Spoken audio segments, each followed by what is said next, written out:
Welcome to the PDB Situation Report. I'm Mike Baker, your eyes and ears on the world stage. All right, let's get briefed. First up, what drives the violence of groups like Hamas, Hezbollah, and the Iranian regime? Well, today, we're stepping back a bit from the headlines to look at the ideology behind the militancy with expert insight from Raymond Ibrahim. Here on the PDB, we cover the actions of groups like Hamas, Hezbollah, and the Iranian regime all the time. They're not just political actors. They're driven by a specific worldview, rooted, of course, in Islamic ideology. But what is it about that ideology that fuels such militancy? What do these groups actually believe? And how does that belief system shape their strategies, their goals, and their violence? Well, this is a bit of a departure from our usual focus on hard news and day-to-day headlines, but to understand the conflicts that we cover, right, we thought it was critical to understand the ideas driving them.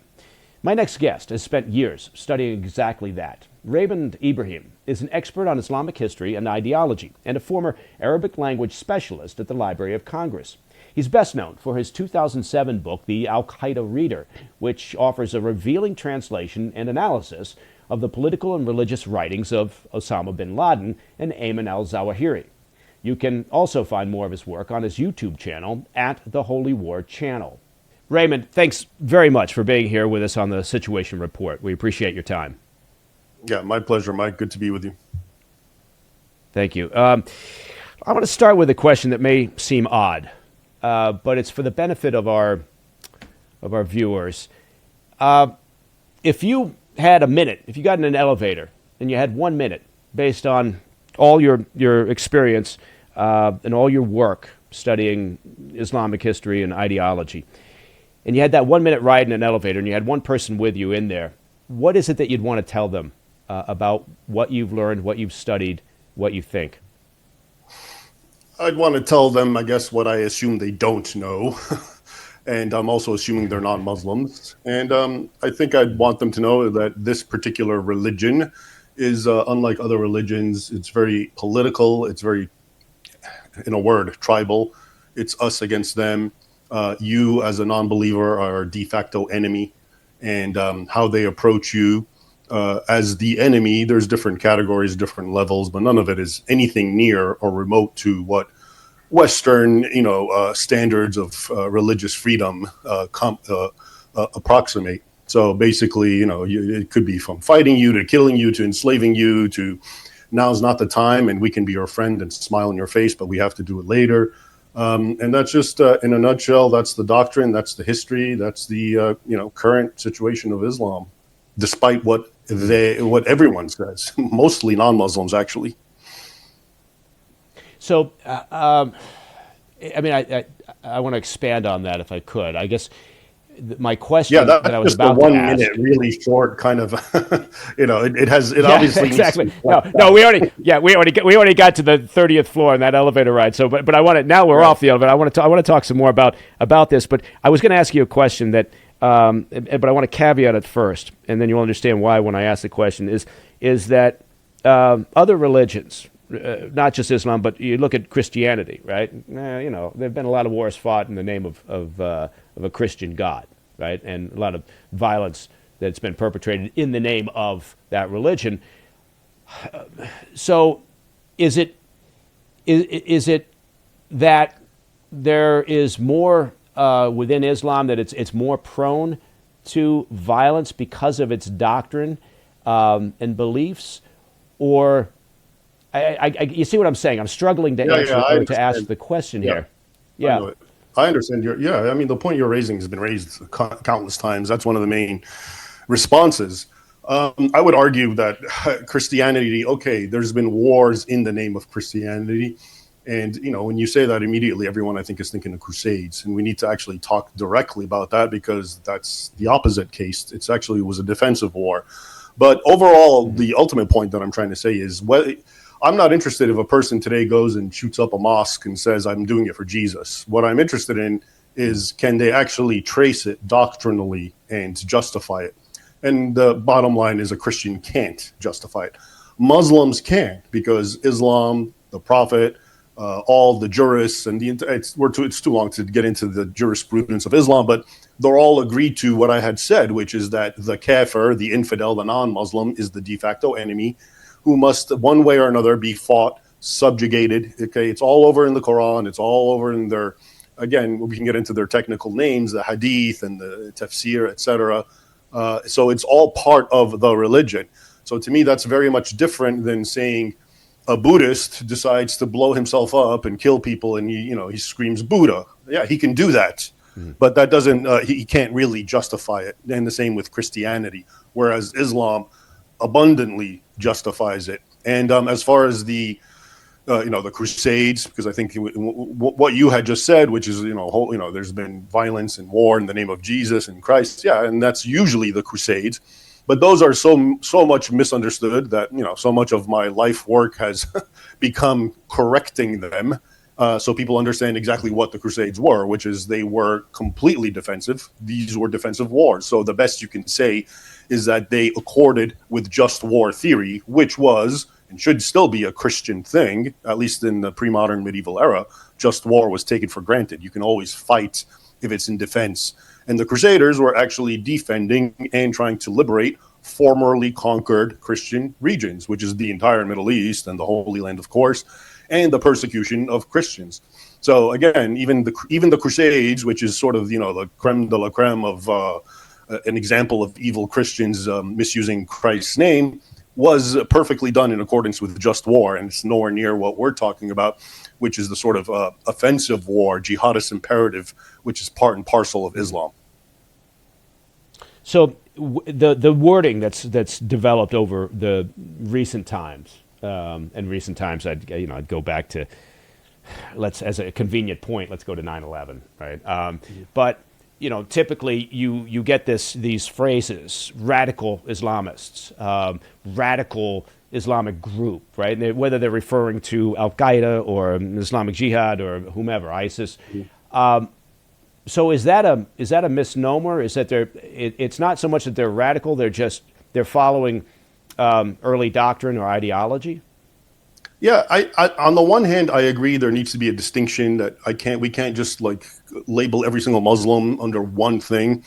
On the other hand, I don't think the current distinction, moderate and radical, does it justice, because it doesn't make sense. It implies the correct way to look at it is the observant Muslim is a radical, and a moderate Muslim, what we call a moderate Muslim, is essentially a lackadaisical, indifferent Muslim who's living according to 21st century lifestyle, and whatever parts of Islam fit, he'll allow them, and whichever parts don't fit, he won't necessarily allow them. So I think that is happening in the world, and it wouldn't be correct to say every single Muslim believes in jihad, just like it wouldn't be correct to say every single Christian believes in any particular Christian tenet. So yeah, the distinction is necessary, but it's also what's wrong with the distinction is they're implying that the guys who do the jihad are somehow not following correct Islam, and that's false. They are following correct doctrinal historic Islam. They're following it more than the moderate Muslim is. More's the pity. But so that's the distinction. Okay, I think that's really interesting, and the point that you make, I think, is probably universally understood, which is that regardless of the religion, you always have the element that's zealous, right? That follows and believes to the core right. the whatever the doctrine of that religion is, and then you got the majority who pick and choose for convenience purposes, what right. to do, what to follow, what to believe. I guess I fall in the latter category. Yeah.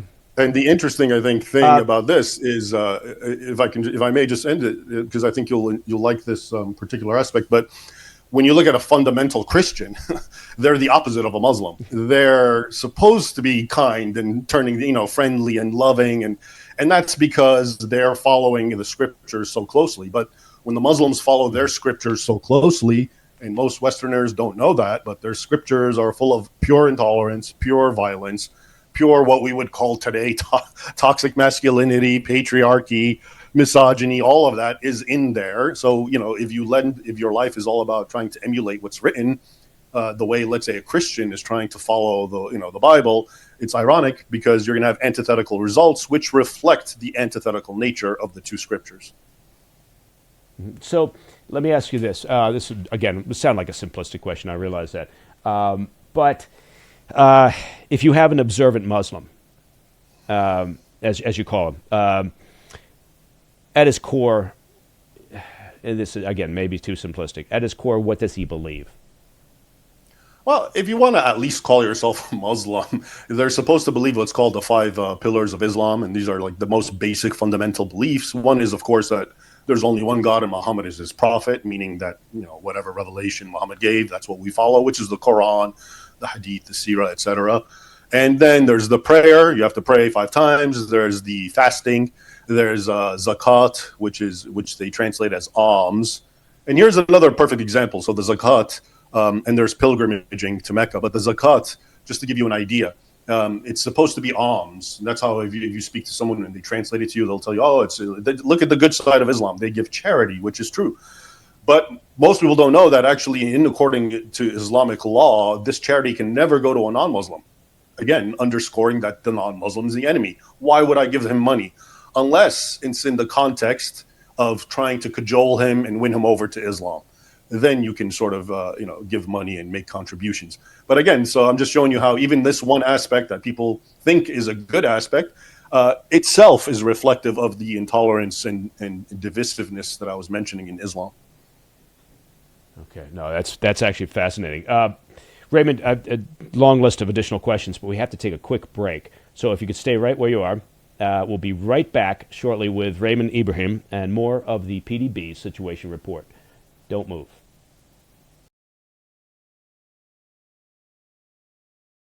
Welcome back to the PDB Situation Report. And joining me once again is Raymond Ibrahim.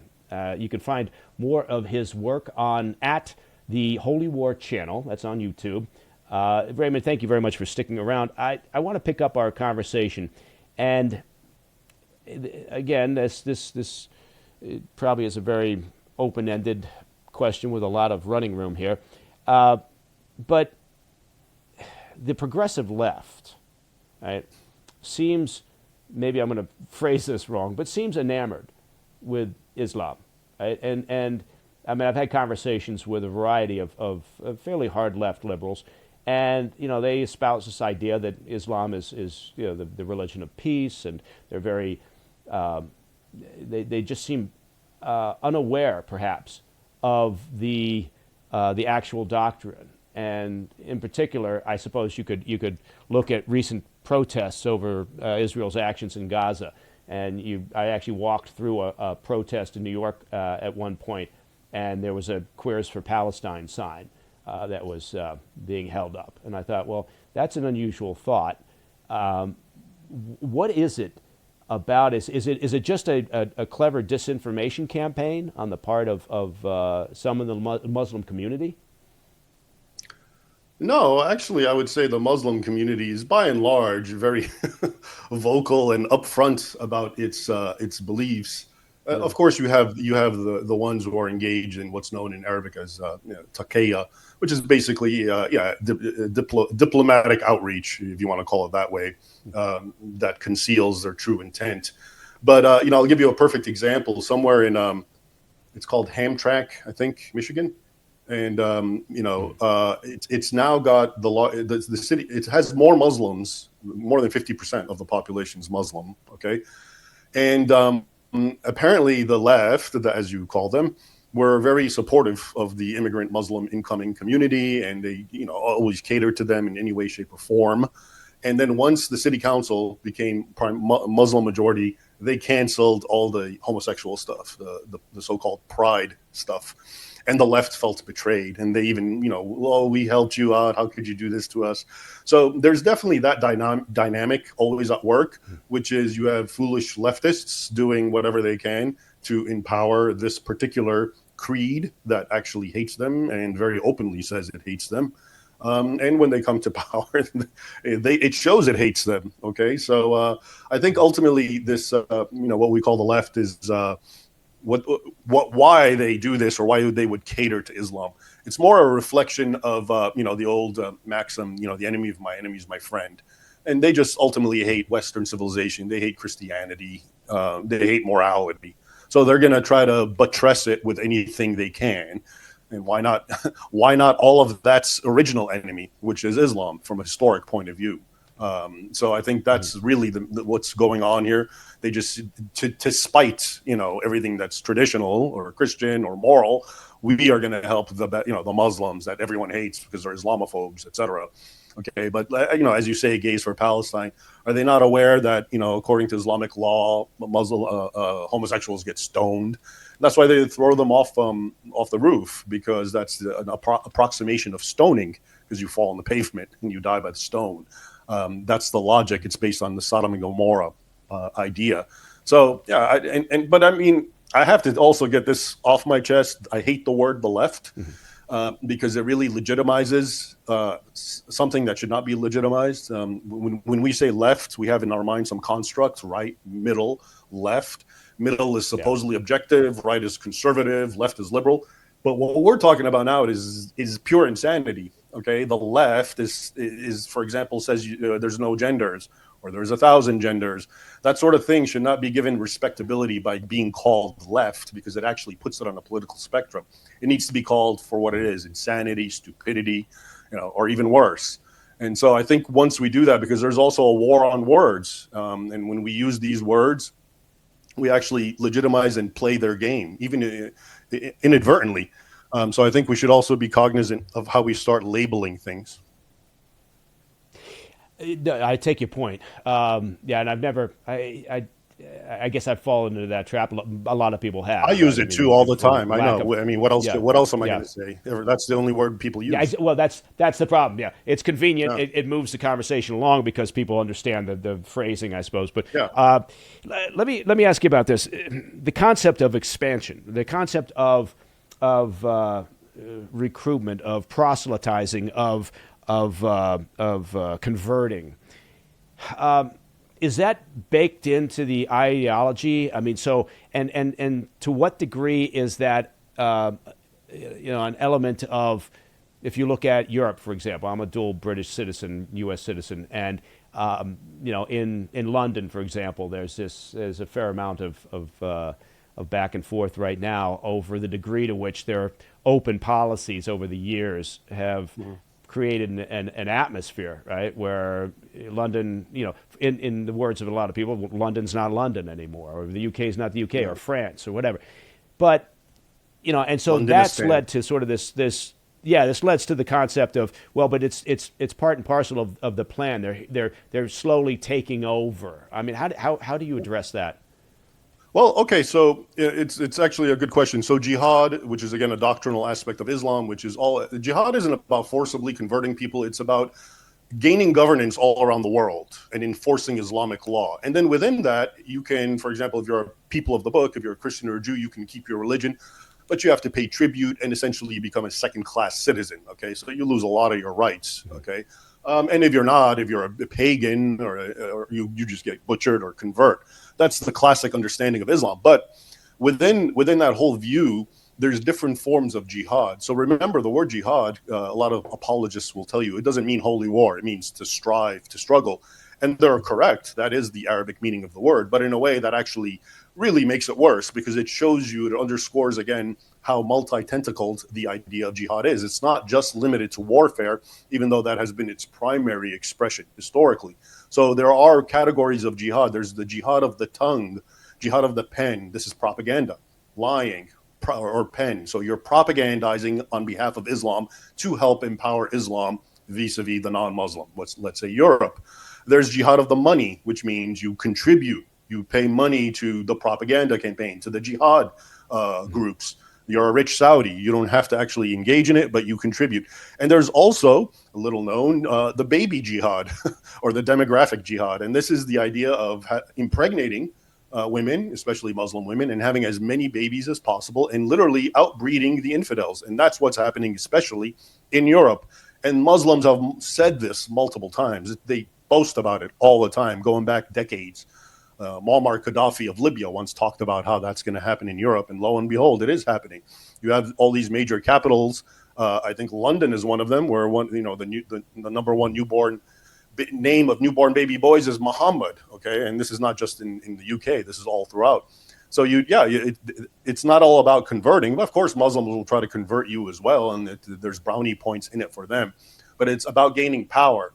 And in fact, historically, it was better for the caliphates if people did not convert, because then they can milk them for tribute and more tax. So there was actually, they didn't want people to convert. It was a way to get off of paying the tribute. So ultimately, it's just about gaining power one way or another, through force, through fraud, through babies, and the demographic, overwhelming demographic boom. Yeah, all of that is at work. Mm-hmm. How? I'm curious, because you're very straightforward about talking about all of this. How has the response over the years been? Have you noticed a shift in the way people react to your discussions, your explanations, your writings? Yeah, I think definitely, for sure, especially with my last books that deal with history, because history is so powerful and there's so much fake history, and history is often the first premise for the conclusions that we have about the modern era. And so much of what people think about today, when you go back in especially vis-a-vis Islam, Europe and Islam, it's the exact opposite. You find out that it was actually Muslims persecuting and conquering and killing Christians, including in Europe, for centuries. So I think when people see that, how it went on, then things start making sense. The today makes actually sense when you see jihadists acting the way they are. But I would say, despite anything I or anyone says or what the masses believe, which is all good, the machinery just continues nonstop. And I just made I made a video and I wrote an article just to give you an idea about what's happening to the Druze in Syria, right? And it's basically under the new Syrian president, who's a jihadist, who's an Al-Qaeda member, formerly. And lo and behold, the religious minority are being attacked and butchered and slaughtered and raped and burned alive, okay, the Druze, over the last couple of weeks. And to me, though, it's kind of like, how is this news? This is not news. This is, you take jihadists and you empower them and you throw them amongst minorities. This is what happens. This is ISIS with the Yazidis precisely a decade ago.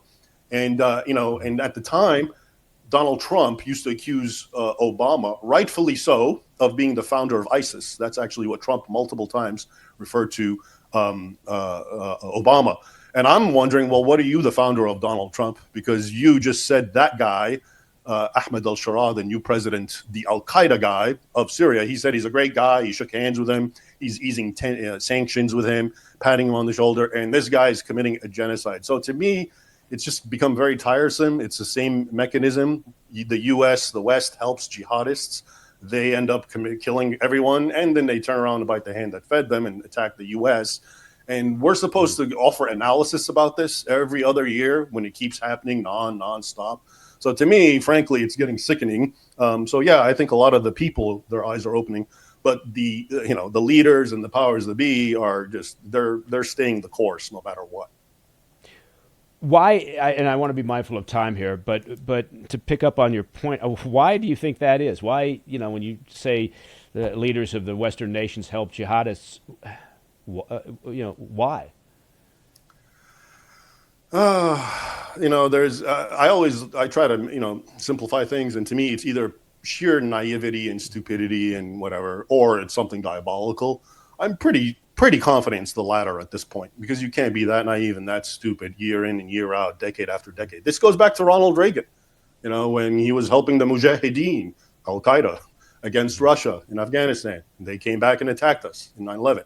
So it's just, it is what it is. I think they have their plan for the Middle East, and it involves using Islamic terrorists to get the dirty job done, is what I think. Mm-hmm. That's fascinating. And that gives me a whole nother line of questioning, but we are out of time. Raymond, Good. I hope you'll come back when we call you again. I've enjoyed this conversation very much. Yeah. I'm kidding. Thank you very I'll much. be happy to come back. Yeah. That would be great. And again, you can find more of Raymond Ibrahim's work at his YouTube channel. That's at the Holy War channel. Raymond, thank you very much for being here on the Situation Report. My pleasure. Thanks, Mike.